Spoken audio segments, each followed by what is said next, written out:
Okay. Haiti, 1791. What's the question? Yo, Anybody from our squad question them? All right. I'm gonna allow people to come in a little bit. Today's gonna be a great night. A great night out here for the people, for what we got going on. Yeah. Just remember, we got neighbors, Lord. But we're gonna go as soon as people come in. We're gonna go live. Hopefully, y'all got questions, comments, rebuttals, things that you don't agree with. You better agree. Things you don't agree with, you're not happy with, you don't like. Find you. Comment, say what you need to say, because we are about to bring out some great history, some great knowledge, some great things that have been happening to our brother over there in Haiti. And hopefully, y'all get edified tonight. Y'all get an understanding of everything that's going on and everything that's about to happen through this series that we're about to put out throughout the next few weeks. All right? Levi. Yeah. Yo, I know you like to make an entrance, but No, not really. Shalom, Yasharala. Yeah. Shalom, Yasharala. We are the ambassadors of Christ. I'm Ambassador Taza Yarubar. Come on. To my left is Ambassador Yedaya Gabar. The water. We have Ambassador Levi. Shalom, yo, it's Deacon Deacon Levi. Levi, you know what I'm saying? Joining us. Yeah. Joining in, you know what I'm saying? Featuring my intelligence, you know what I'm saying? Don't be mad, yeah. So, yeah, brothers, I want to add something before we continue. I could say what you need to say. If you have anything to come to mind, just, don't hesitate to let it out. Go ahead, Lord. Nah, just, I hope everyone had a happy Sabbath. Enjoy their day of rest. Well, you better have the investing. Today, we're about to bring out Haiti and the history of 1791 all the way to current events. And we're going to cover as much as possible of the turmoil that's going over there, all the gangs, all the issues, and all the so-called propaganda, and how people view it, how it's being presented to us on the news, C-SPAN, and also viewing as to the public what they may see or hear. We're here to clear that up to the best of our ability, right? And Shalom, Soldier Amir, the water for coming on, and everybody else that's on right now, right? Now, first and foremost, do y'all have any questions before we begin? I mean, we want to have participation, your thoughts on the issue, your comments, positive, negative, on the issue in Haiti right now, and what Jimmy Barbecue Cherizier is going through right now. If you have any questions, put them in the comments. Put one in the comments if you're here so we could start. We could get into it. If you have a question, but book a shot, please put it in the comments right now so we could get it going. Right?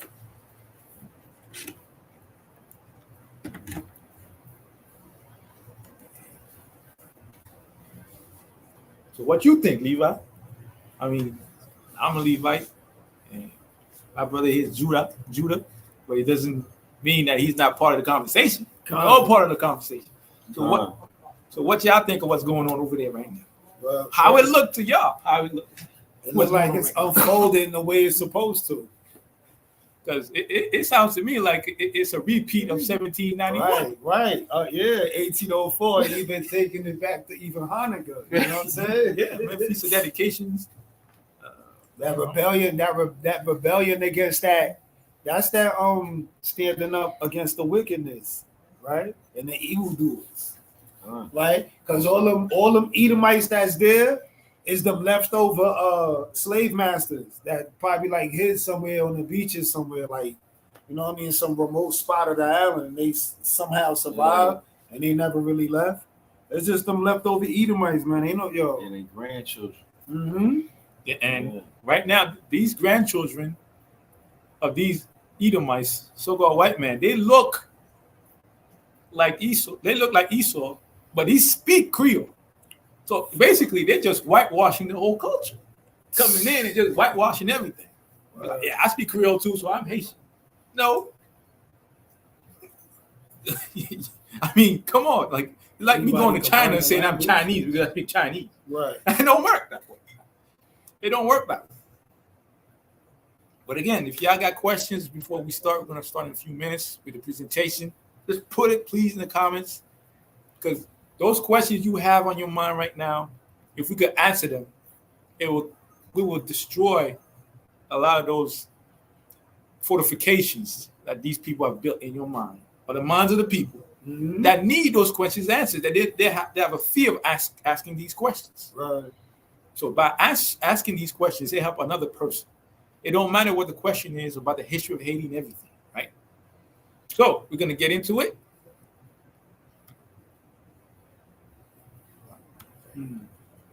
So Haiti, right?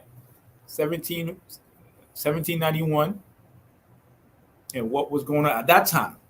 As always, Esau being Esau, right? Wherever they go, wherever they touch, they destroy indiscriminately. The young and the old, the lame and the fit, and the infirm, with no regard for human life, right?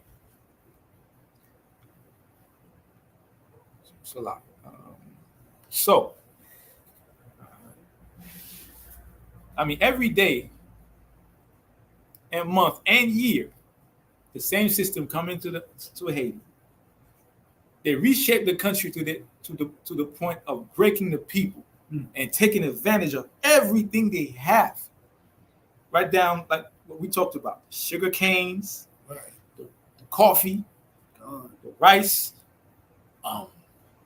and coming together. And more importantly, the people. Right. Yeah, but more important, the people. I mean, not only are we made from the earth that the Most High made us from, Right. but you take advantage of the people. Keep going, Lord. No, you got it, Lord. You sure? All right. I mean, we look at it like you couldn't do trade on an equal playing field with the people of the land.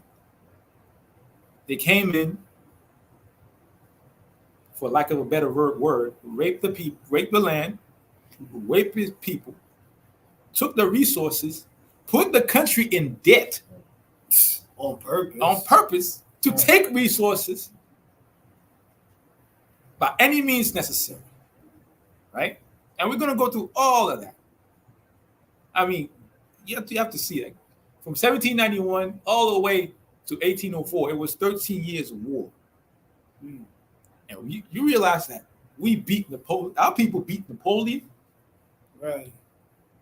We made, as a people, and keep in mind, like, people think that only Haitians lived in Haiti. We have people that went to all the different islands in the West Indies. So that means that there's Judah in Haiti that don't know they Judah, but they live as Haitians. You have people of every different ethnicity in the 12 tribes that landed in Haiti. Some of them landed in Cuba. Some of them landed in different places. So we have to understand that we were mixed together, but the people on that land made America whole. Make America become a whole country by forcing Napoleon to sell Louisiana with the Louisiana Purchase. But the country's still getting the worst of the worst. Because how can you allow men that, the first black country in the Western Hemisphere gained independence right next to their neighbor, so-called United States? You think they're going to allow our people to rise up? No. Right next door. Nah, we're not going to allow these niggas to get up and be able to fight Right, and live freely. and live freely You know what I'm saying? and inspire freedom in the Western Hemisphere. That's not going to Right. happen. We got to put our boots there next. And be cooking with the big pot, you know, the big pots, the big joints that take all four, you know what I'm saying, with the big soup jubu. You got it, you know what I'm saying? You got to use your forearm, you know what I'm saying, to stir up the soup. They don't want to see us happy like that. So, I mean, let's look at, can you give me, as, let me see. Give me Micah 2:2. Let's go there. Because even while the people over there are getting hit from every direction, from time memorial, they still manage to live in the country, make things happen in the country. And we're going to visit all of that. Go ahead, wherever it has it. It's the book of Micah, chapter 2, verse 2. And they covet fields and take them by violence, and houses and take them away. So they oppress a man in his house, even a man in his heritage. Even a man and his heritage. They don't know how to stop. They don't know how to be on equal footing with the so-called Haitians or Jamaicans or Cubans or any Seminole Negroid in South America. Whatever it goes south, they go south. And they destroy, maim, and just take whatever is within their reach. You got something to bring up? Yeah, because it says even a man and his heritage. So that's where the so-called white privilege come from. Because it's like you already look for, like, you know, you're 16 years old, you already got like 5 mansions and a couple Lamborghinis. You go in the prom with a Rolls Royce. You know what I'm saying? Like that attitude, like, oh, my dad got it. You know who my dad is? You know what I'm saying? You go into the they go and pull into the gas station. You know what I mean? They might have like a small situation pop off. I'm like, you know who my dad is? That's where that come from, right? Even a man in his heritage. Because as we were being oppressed before we personally got here, right? So with them, somebody was running our life before they got there. So that's that man and his heritage right there. That's what I wanted to add on, Lord. Somebody got another scripture?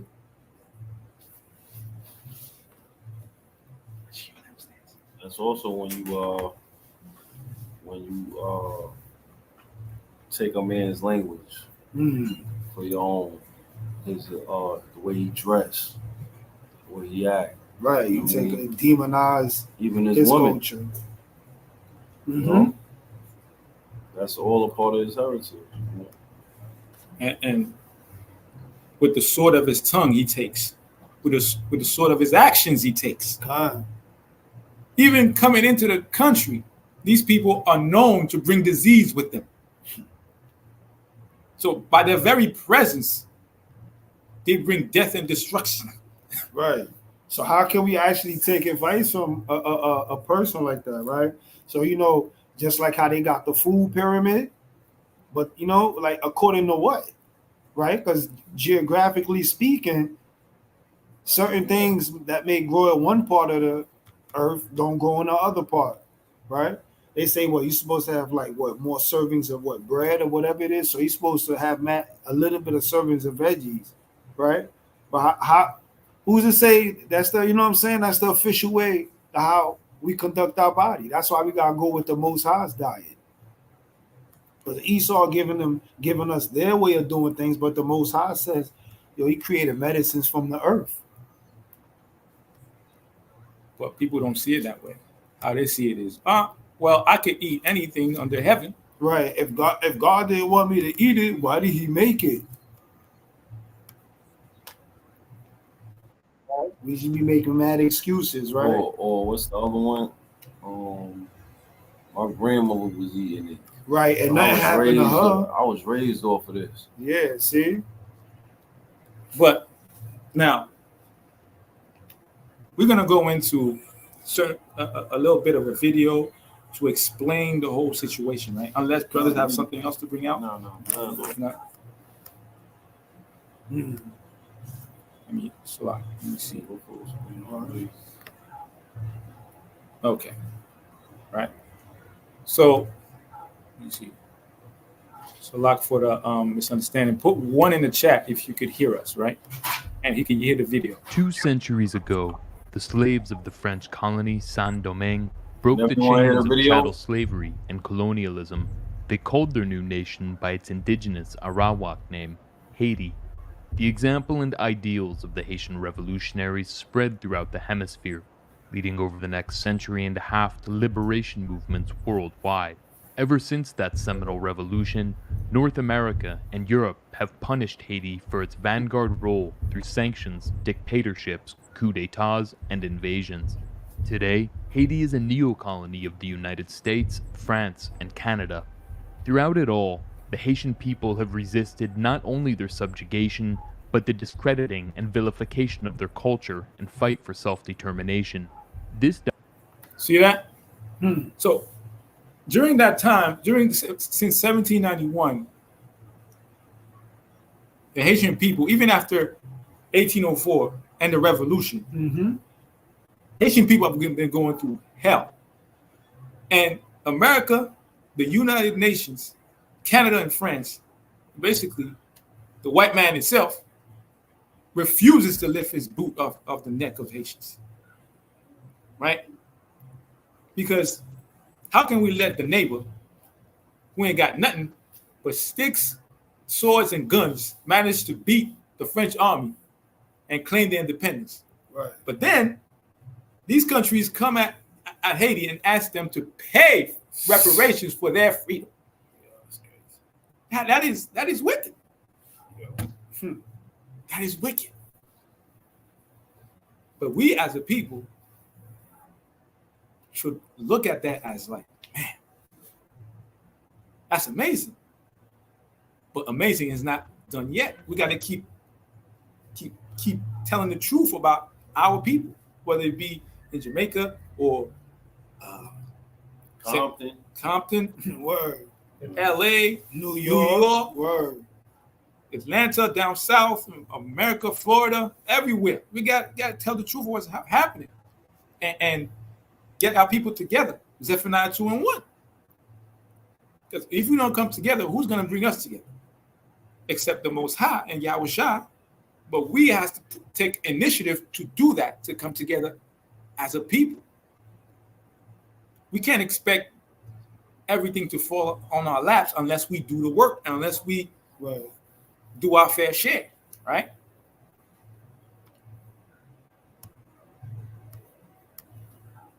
Now, before that, right? After 1804, after 1804, a lot of people don't know about the other leaders that was there. We had Rosalvo Bobo, right? He was one of the Haitian nationalists. And nationalist means that you love your people. It's a softer way of saying racist, right?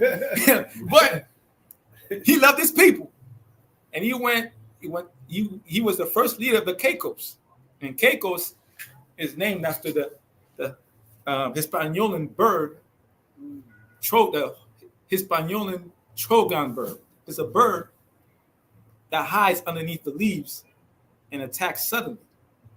That's what Caicos is. It's a bird in Haiti, right? He was the first leader, but he was never elected to be president. He was never allowed to. And then they put their own puppet in there. They put Felipe Sudre Daltiganave as head of state. And you know what they were doing? Same soup, different cooks, and it's not the soup jumu. Trust me, because soup jumu was the soup every 1st of January is that soup that commemorates the freedom of our people. Word. Every 1st of January, every year, people eat that soup jumu, boy, because it was like we were not allowed to eat that soup. Word. The white aristocracy at the time, they would have us cook it, make the oblation, Word. but we would not have part in it. So Violated. after 1804, every 1st January, we were having that soup. But every year, or every so often, the Americans come in and they lay their law. Right? The UN come in, they lay their law. Bastards. And all the Haitians could do is stand by. Because as a people, we are compassed by the enemy. We are surrounded by the enemy. Y'all got something to say? Yeah, but that with that soup jumu, even with that, right? It gotta be porkless. You know what I'm saying? Conscious and lambit less. Yeah, don't good. put all that because you know what I'm saying. It's supposed to be a healthy thing. Don't spoil it. Word. But that's asking a lot from y'all. We know, but the Most High asked us the same thing, and we did it. So y'all could do it too. There's No, that's not asking a lot. Get to it. Stop playing. You know them. Some of our people, man, they love that pork, man. They love that pork, man. that grill. Yeah, you know who you are. That grill. That grill, that pork, man, on that side of rice and beans. Man, y'all know who you are. We're not going to go into that, but y'all know who you are. We want y'all to be as healthy as possible, as clear-minded as possible. Facts. Yeah. To do this work, whether you do it out in the street with us or another camp, or you at home studying, reading the scriptures and comparing history to what's going on. Because we could find the tribe of Levi in the Bible. Give me Genesis 49 and 5. Keep eating that pork, you're gonna catch high blood pressure and the gout. Word. And then when your oppressor come to chase you down, you ain't gonna have enough strength to run. Because let's see. You said 49. 49 and 5. Let's see what other countries fit these criteria. And give me Deuteronomy 28 and 54. Right? Go ahead, Lord. Book of Genesis, chapter 49 and 5. Simeon and Levi are brethren. Brethren. So go ahead. Instruments of cruelty are in their habitations. Instruments of cruelty are in their habitation. They're mean to each other. Y'all been mean to each other. Who are on the same land are cruel to each other, killing each other, or deporting each other, burning each other, all kinds of craziness, right? But not only that, they play with devices of spiritual intent, which Santa Maria, and on the Haitian side, they do with the voodoo on the left hand side, which is trying to kill other people. And see, that's all of them. Those forces outside the country that's coming in there. You know what I mean? I want to take over there because to just before you could take over people, you already know you got to demonize them. Mm-hmm. You know what I'm saying? Make them look weak amongst each other or whatever.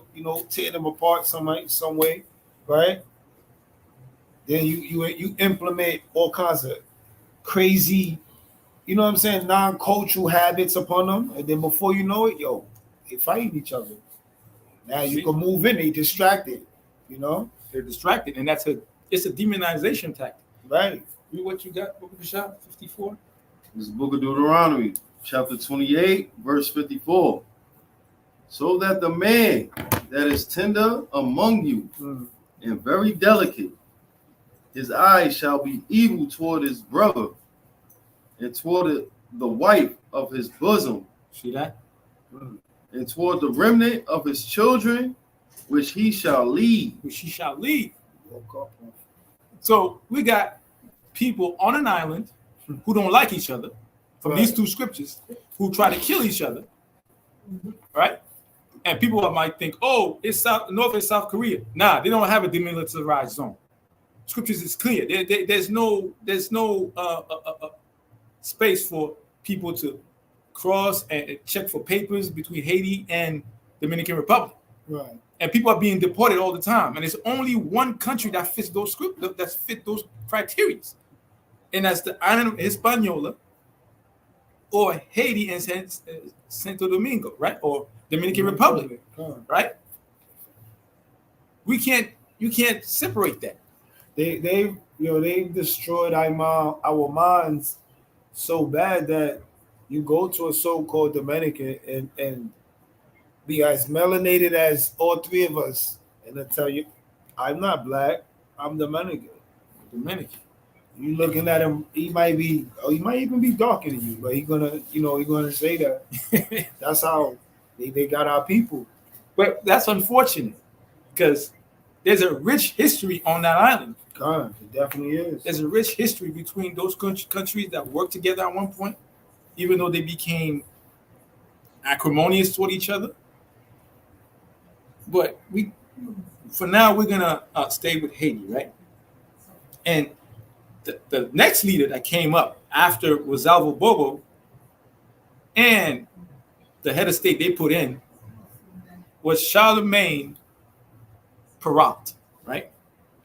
And he was in power from October 10th, 1886 to November 1919. And that man he led a guerrilla army. He led the guerrilla Caicos. That man was going to war in the mountains and chopping up the enemy. Literally, guerrilla style. Right? Let me see. I think God say y'all. He was doing the work of the Most High, guerrilla style, going from mountain to mountain, mountain to hill, and fighting, doing his thing. He was in power when?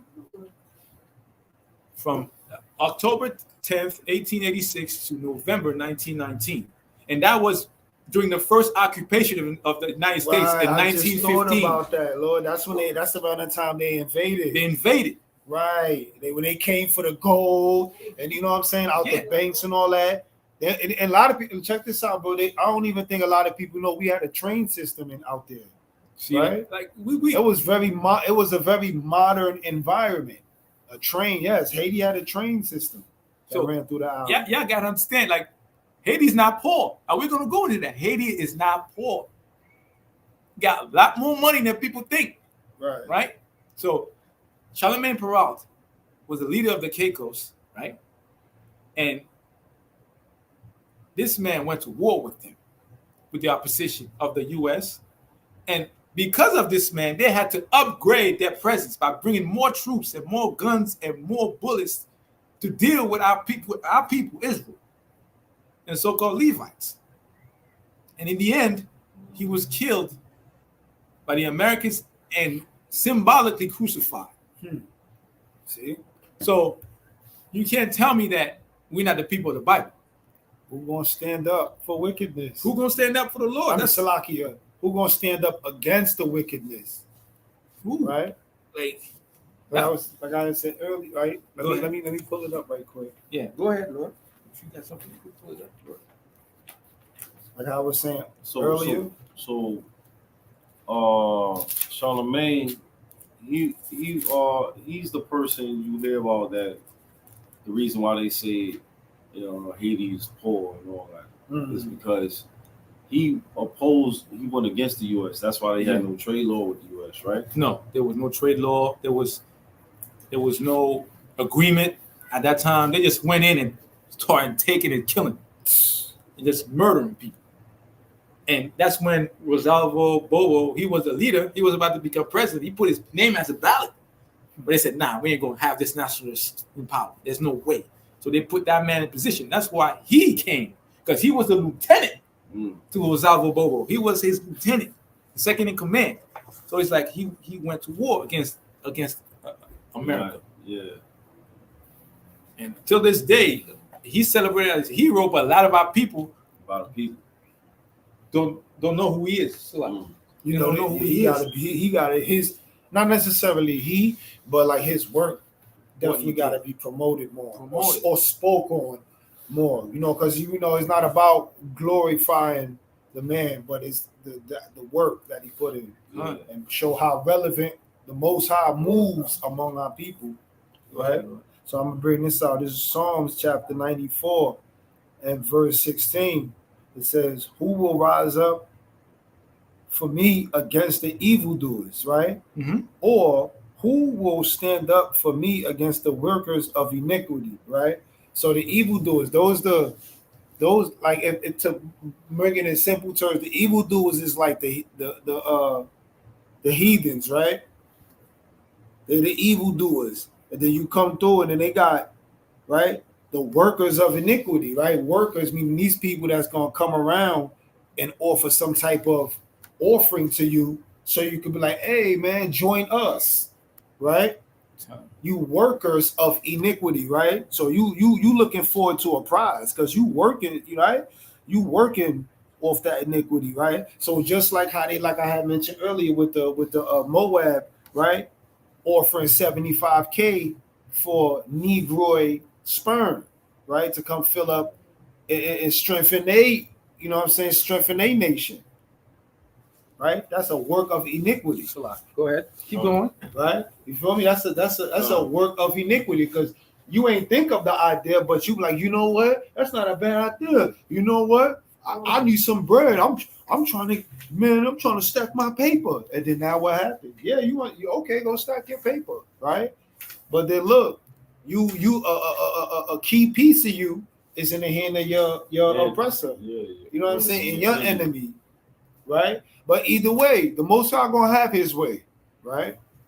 Okay, so we're gonna look at a little bit of what He had done. Series will push back against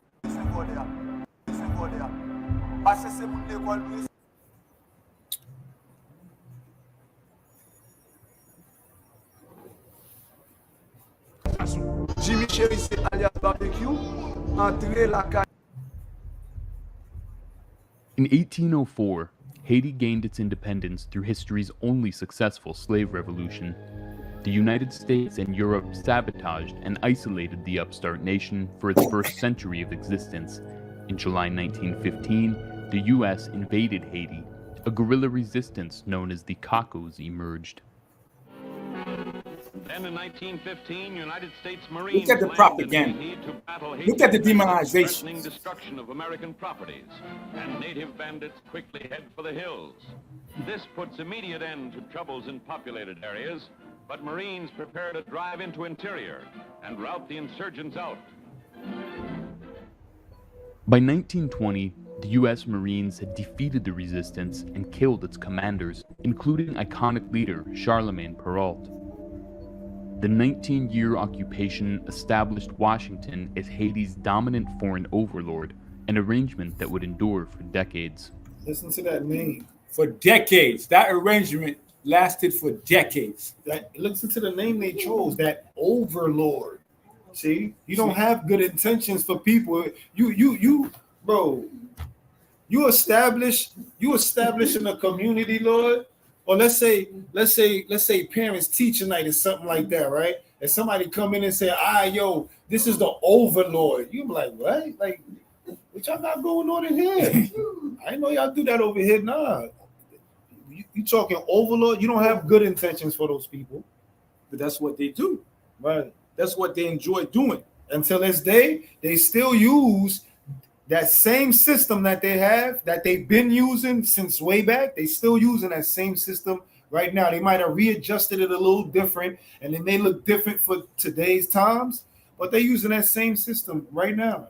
And we're gonna go through certain presidents like Jean-Claude Duvalier, right, and his father Papa Doc, right? Mm-hmm. And Papa Doc came in 1957, right? And they both father and son ruled Haiti, but Papa Doc, right? He ruled Haiti with an iron hand. Yeah, I heard about that. Iron hand. He was a dictator. Now, people might say dictatorship is wrong, but during that time, Haiti was clean. It was called the Pearl of the Caribbean. Right. I remember that. People came in and it was like, whoa, this place is amazing. Like you said, there was a train system. Right. We had statues. We had kids were running in the street, frolicking, Right. having a good time, looking at the so-called white man come in like, who is this dude? Like, Our people had it good. Yeah. We was happy. Word. My own father lived around that time. He saw the regime. He saw how it was. He was an auxiliary at that time. What they call Tonton Makut, right? He was a Tonton Makut was a person that had a uniform garb, like a military garb, an ID, Word. and what would be considered today as an auxiliary cop in New York.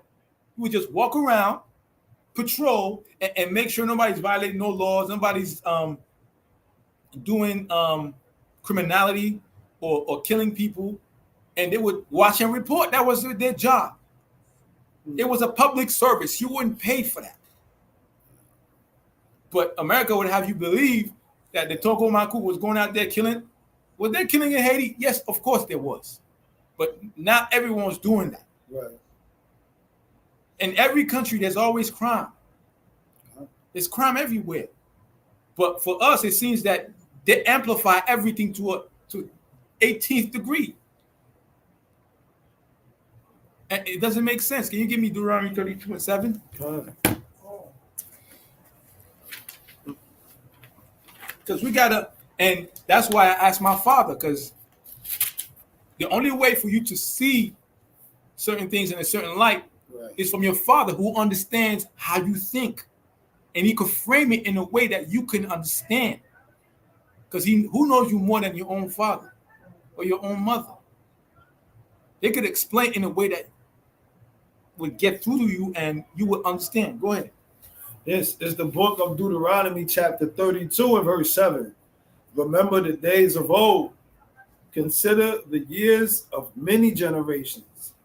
Ask thy father, and he will shew thee, thy elders, and they will tell thee. See that? Read that again, Salah. Remember the days of old. Mm-hmm. Consider the years of many generations. Ask thy father, and he will shew thee, thy elders, and they will tell thee. See that? They will tell us. So ask your father, ask your forefathers. Go through 15 and 3. Because people might think, oh, it's only in the Old Testament. Like, we don't need to learn what was back then. No, you do. You do. Because it will frame it for you to understand what your parents went through, how they struggled, how they went from over there to come over here. So you don't got to do it. So you don't have to do it. And why Jimmy Barbecue Cherisier over there is fighting. Because later on, we're going to see where he came from, how he suffered. Go ahead. Romans chapter 15 and verse 3. You want it 4 or 3? 3. For even Christ pleased not himself, but as it is written, the reproaches of them that reproach. No. Is it Romans? 4. Oh, 4. Salah. 4? Okay. All right. Salah. Verse So 4. Romans chapter 15 and verse 4.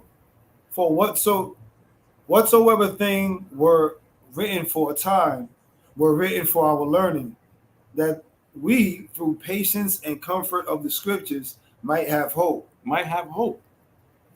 So in the New Testament, it refers to you to go to the past.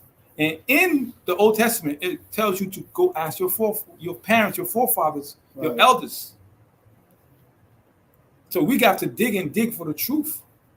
It's not going to be given to us. You got something, Lord? So the next one, like we talked about, Duvalier, right? Yes, he ruled with an iron hand, right? And this man was a physician. Apparently he studied in Michigan. See? And he studied in America. So he knew the American system. He knew how the Americans thought, right? But during his presidential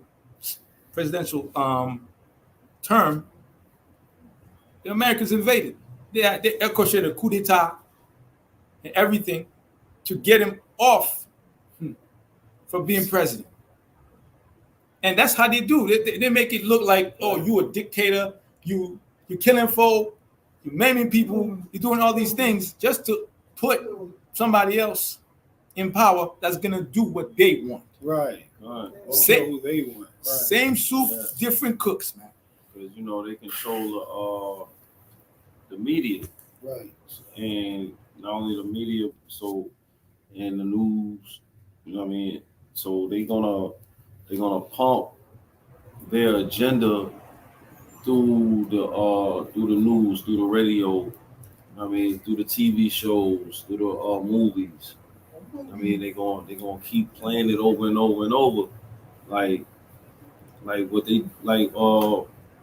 I forget exactly who it was. I think it was Dave Chappelle. When he did turned down the money, he said by the time he got home, they already played him out to be crazy. Yeah, that he took drugs and he was high. So and they had the whole world thinking that he was crazy. And everybody You know what I mean? ran with it, right? You know what I mean? They do that with everyone. I mean, when you don't go for their agenda, they make you out to be the bad guy. Right. And they make it seem like you worse than worse. You know what I mean? I don't even know how to put it. Yeah, gun. But they gonna slander you. You know they doing that. And they're gonna destroy your character real bad. They're gonna and that's what they did to the how you say his name again? DVA? Duvalier. Duvalier. Papa Doc Duvalier. That's what they did to him. That's what they did to him. And to what's the other brother? Charlemagne. Perrault. Yeah. But you know there's people that bring forth order, some type of order. They get rid of them. Because they want these Levites to live in chaos. So they can stay in power. They can stay in power. If y'all notice, they try the same thing in different countries. Right. I mean, they be like, all right, if it worked here, let's see if it worked here. Yeah, that's their system. You know what I mean? But, you know, our Levite brothers wasn't going for it. Wasn't going for it. And we're gonna see through time how that weakness or that breach was opened by the United States, because we went from Charlemagne Perrault fighting to protect his people. Now we were at Duvalier that had a dictatorship that had everything in order, right? Now we go into his son, which is Jean-Claude Baby Dog Duvalier. Right. Now during his stint, right, he squandered money. But even him, he had a certain level of order, because he would delegate more of the work towards his advisors, right? He had advisors, people that would do what he wanted them to do, right? But you do your research, he squandered $2 million on his own wedding in 1980. $2 million, Lord. $2 million. It got to a point. So you saying he took like the country's money and used it on his own wedding? On his own wedding. Oh, okay. So it got to a point that, there was uprising in 1986 to kick him out of the country, just like his father. And they had an uprising. He had to flee the country and go to France on a U.S. Air Force flight. Oh, wow. That means that, I don't know about y'all, but when somebody in Haiti is stuck over there during embargo, or when the UN was over there, you had to pay a king's ransom to get out on an American Airlines flight. But this man they would send him a plane to get out of there. In 1986, it's like the story of Marie Antoinette, right? The French queen that was allowing the people to suffer. Meanwhile, she was living lavish. Yeah. What happened to her? They beheaded her. They grabbed her, they brought her to Times Square, and they cut off her head. In front of the whole town. In front of the whole town. She was defiant until the end. Mm-hmm. So to save this man, America sent a plane, and he boarded the plane and fled to France. And after 2 decades, in 2011, he wanted to come back, but they arrested him on the 18th of February for embezzlement, 2 days after he came in. For embezzlement, human rights violations, and abuse, right? And he, on February 28th, he pled not guilty on the charges. But he died at the age of 63 on October 4th, 2014. That was, 10 years ago. Yeah. And it's like, as you can see, about to be 10 years. I mean, as it goes forward, we can see how our people got weaker and weaker through time. We went from Charlemagne to Papa Doug, and he's lavishing himself money. But that's another thing Esau do, right? They kill off the alpha males, the brothers that's gonna rebel against them, and teach the people to rebel against them, and have the people unified. You know what I mean? They look at history. I mean, you look at even with Judah here in America. You know what I mean? They did it with Malcolm, Nat Turner, Marcus Garvey, Hugh P. Newton. Right. You know what I mean?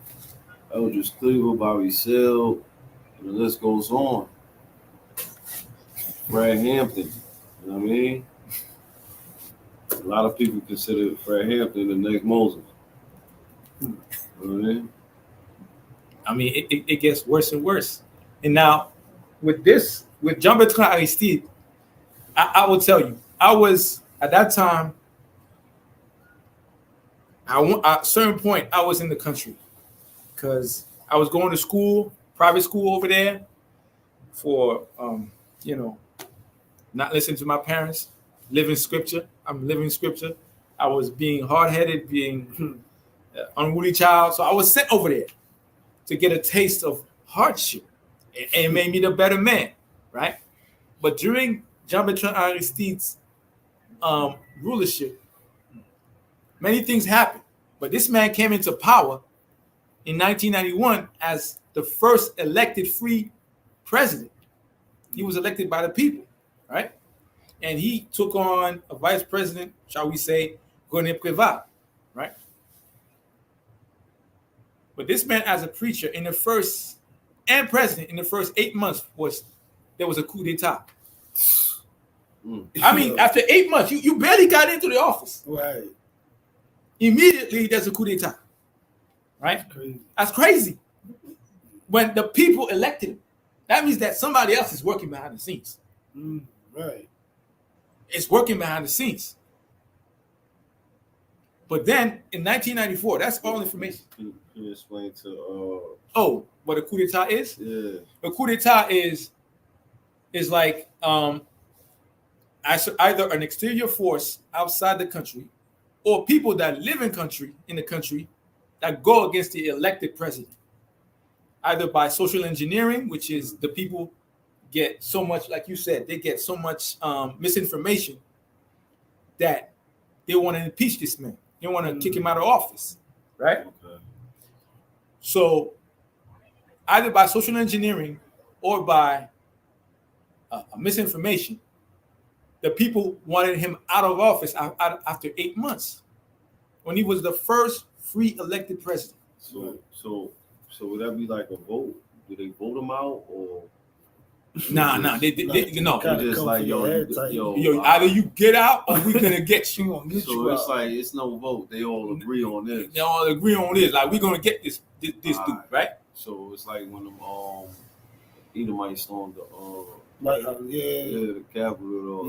everybody out. They stormed the Capitol for Trump to get like what the result that they want, right? Yeah, like y'all don't work here no more. Bounce. That's what it was with the brother. But now in 1994, the United States helped them get him back in power, right, into the country. They forced their way with the UN embargo. They forced their way. Now, during that time, I was in Haiti at that school. And I was at that point when my mother and father heard about it, they sent us, I think it was $600 or more plane ticket to get me out. So Like, let me ask you a quick question. How did like the U.S. putting him back in power? How did that affect the people? It put the whole place into disorder. Like you have people that wanted to come back, the Lavalas, which is his so-called PLR. I mean, see, you mean like militia? I would say. All right. And you have the Totomakut, like the from the previous administration with Duvalier. That was like, nah, we don't want this thing. We don't want this dude. So everybody want what they want, but America said, nah, we're gonna put this dude in power. Put him back where he's supposed to be. Like a puppet. Yes. All right. Like a puppet, right? Now we're gonna put him back in power. And he was in power over there until 2001, right? And in 2004, another coup d'etat. Like, nah, yo, we're gonna get this dude out by any means. And it got to a point he had to run to he had to run to South Africa. I remember that. He had to run over there to South Africa. But then in 2008, he wanted to come back to Haiti. And they said, you know how the U.S. are. Let me check our interests. Right. Are you going to help our interests? Yeah. Are you going to do what we want? Yeah. Now we got another dude on the way. We don't need you. Right. That's exactly. We want you gone. And you could stay in West Africa. You ain't never come back. And that's what the MINUSA, that's a United Nations group, like a strike team. Talking about nearly 3,000 soldiers that was sent in there to get what they wanted from Haiti. They looked at him now. You're not gonna do what we want. Are you gonna do what we want? Nah, you're not gonna do that. Now we got somebody else in the wings. Right. Got somebody else in the wings. We don't need you, right? No. That's how you do it. Appreciate all you did. Yeah, appreciate what somebody else for the job. Yeah, we got somebody else for the deed. We don't need you, right? We don't need you, man. We don't need you. Let me see. He had a long time to think about it, though. Right. That's a lot. In 2010. Now, let me see.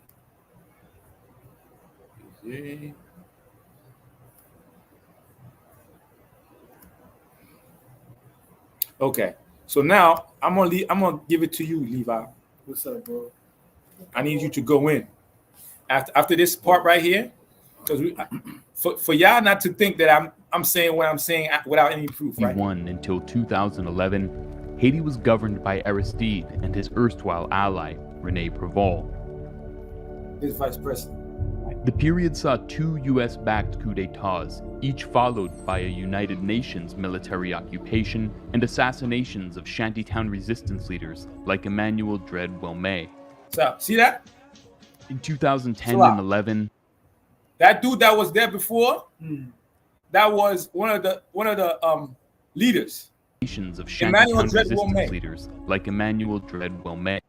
Emmanuel Dread Wilmé, that dude in the red shirt, right? He was during that time between Aristide and the next president, he was there trying to rise up the people and kill that man. He's like, nah. Like you said, every alpha male that come up trying to bring up the people, they put him to death.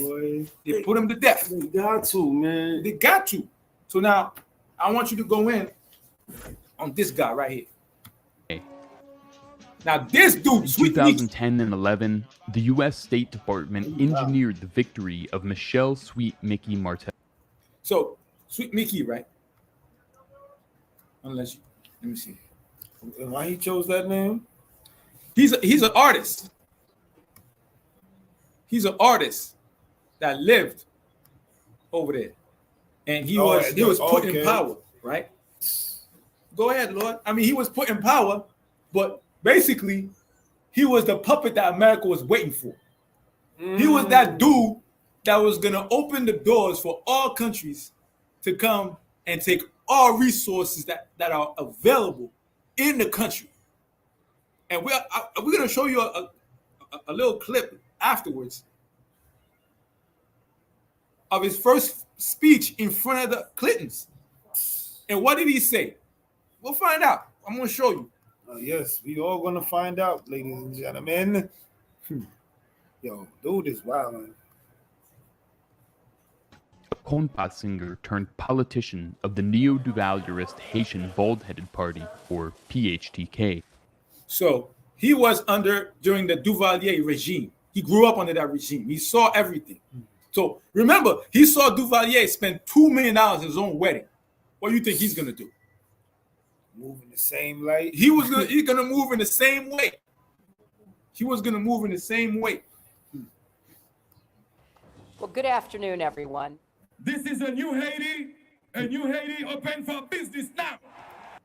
See that? That man opened the floodgates for all countries to come in and do what they want. He said, this is the new Haiti, open for business now. Not later, not in 2 months, not in 8 months, like Jean-Bertrand Aristide, where he got impeached. He got a coup d'etat hit on him. Now, open for business now. Let's get in. Let them get in and just take what they need. Wow, for the night. Violent. But people think that, why is it that all the TV, they show you the bad parts of Haiti, the most, the ghettos, the parts that are destroyed with trash and just ugly. But you setting up this man to come into the country and take the resources that you want. If Haiti didn't have any money, America wouldn't take the worthwhile time to go in there with 2 UN embargoes, coup d'etats, to try to take resources. That's gentrification at its finest right there. They're not doing it to a neighborhood. They're doing it to a whole country. To a whole country, right? Right. Go ahead, boys. Martelly's 5-year term was marred by corruption, repression, and near constant street demonstrations. Nonetheless, his regime was kept afloat by Washington's support and the Petrocaribe Fund, a solidarity project from Venezuela, established under the Proval administration that provided Haiti cheap oil and a loan account of almost $2 billion for development projects. Venezuela and Haiti. Senate investigations later charged that the Martelly regime squandered and embezzled 3/4 of the money, later sparking huge protests. Controversial elections brought to power in 2017 Martelly's hand-picked successor, a previously unknown banana exporter named Jovenel Moise.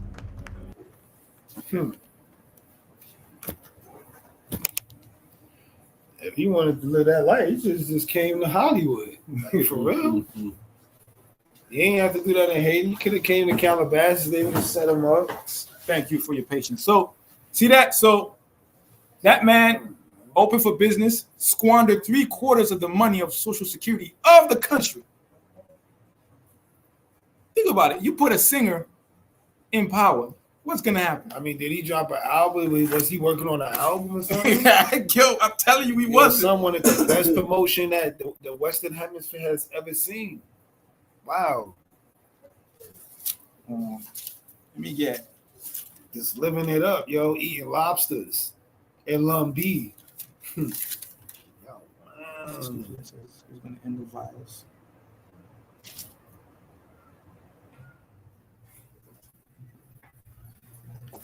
I'm going to read Revelation chapter 18, verse 22, right? Read it. Go ahead. Book of Revelation, chapter 18, verse 22. And the voice of harpers and musicians and of pipers and trumpeters shall be heard no more at all in thee. Indeed. So Sweet Mickey was a singer, put as president, and he squandered the money of the people. Yo. squandered worse than Baby Doc, who spent $2 million on his own wedding. This man took 3/4 of the money of Haiti on himself and his family. He just wanted to live that Hollywood life, bro. I think that's what that is. Now, yo, you wildin'. Brothers, if let's say a man becomes president of a country, right?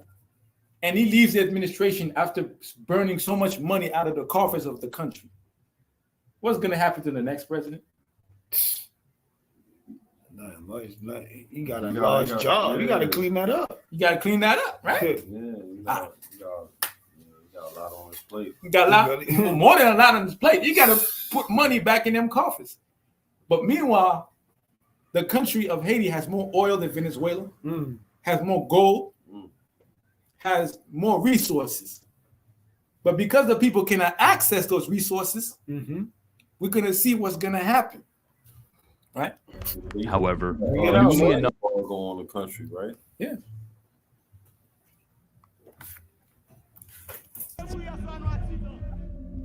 Controversial elections brought to power in 2017 Martelly's hand-picked successor. Now, the hand-picked successor of Sweet Mickey, right? Key word. Hand-picked Right. was a banana exporter. A banana exporter by the name of Jovenel Moise, right? He's a businessman. But this man was put there to extend the reach of America and have America and other countries dip their hand inside Haiti on an even worse level. Let's see, right? A previously unknown banana exporter named Jovenel Moise. However, the newly inaugurated U.S. president. Now, a lot of y'all say that Trump is a bad guy. Trump is evil. Trump is all that, right? But during the Petro-Caribe deal, right, under Sweet Mickey, right, the previous president, they had a deal between Venezuela and Haiti to pull out, for Venezuela to give petrol and oil to Haiti. But that would put the country of Haiti in debt when there's more oil underneath Haiti than in Venezuela. So why would you have a Petro-Caribe deal between two countries that's supposed to be allies? Again, this is propaganda. But what did Trump do when he first came to office? He killed that deal because he saw it to be wrong. Whether it be for him to know that it was wrong, or he saw that it was wrong, or he saw fit to kill it, I don't care about the reasons. He killed that deal, right?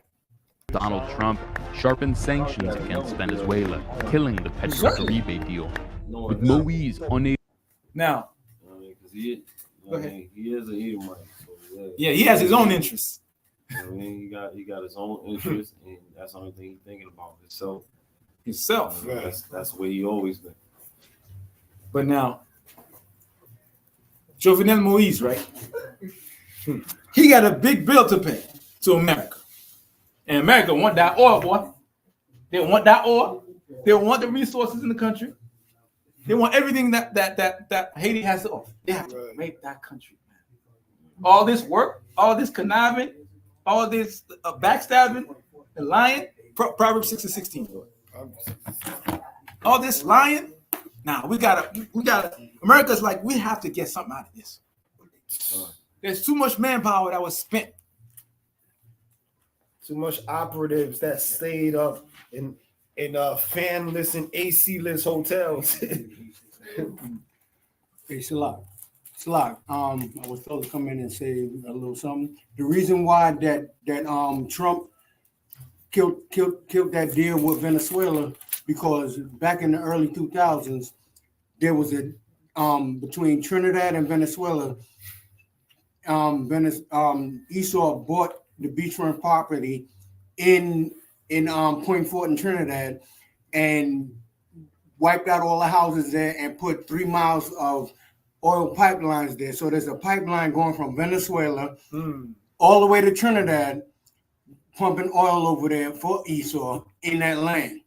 So there's no oil able to export over to the U.S. So that's why Trump destroyed that deal. See that? No problem, Lord. All knowledge is for the people, so they need right. this, man. Praise, all praise. They need this. I knew he had to have some type of agenda.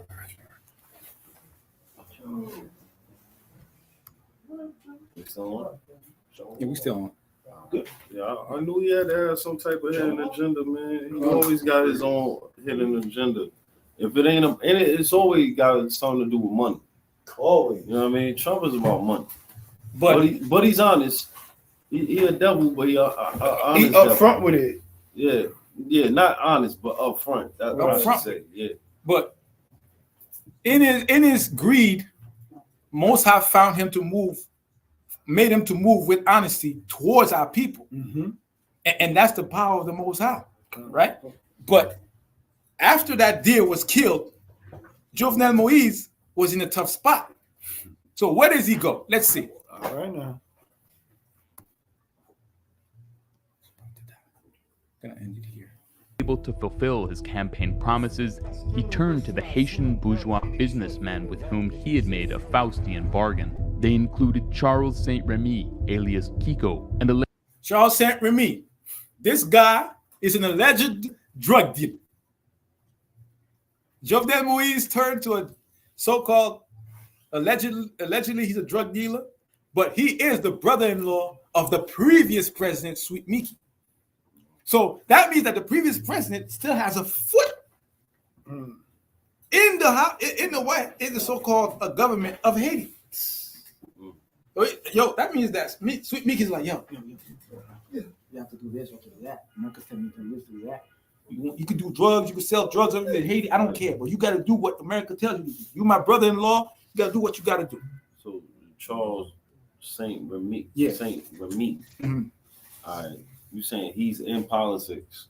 He's one of the people that is furnishing Jovenel Moise with the money and the resources to pay back America for what the previous president squandered in the government when he was in there. And he's a alleged drug kingpin. Yeah, alleged drug kingpin. This man making money. You know what I'm saying? And then let's see who else. Drug trafficking kingpin and the brother-in-law of Michel Martelly, Reginald Boulos, who had borrowed millions from Haiti's Social Security Fund. See that? Reginald Boulos. This guy is an embezzler. He was a chairman in the Haitian government. He was stealing money at a clip, millions at a clip. He's probably giving it to the drug dealer. Yo, he probably to go flip it, word. And they was like, nah, yo, we messed that pack up, son. Let me get another one though. Yeah, they was gambling on the state's money, the people's money. Coming to Vegas, coming to Atlantic City. That's why, like, they had to bring an artist in there. Sweet Mickey opened the floodgates, right? And now we have the last dude that's giving Jovenel Moise money. His name is what? Let's see who he is. And Dimitri Vord, who had a sweetheart deal supplying. Yeah, this is the last one.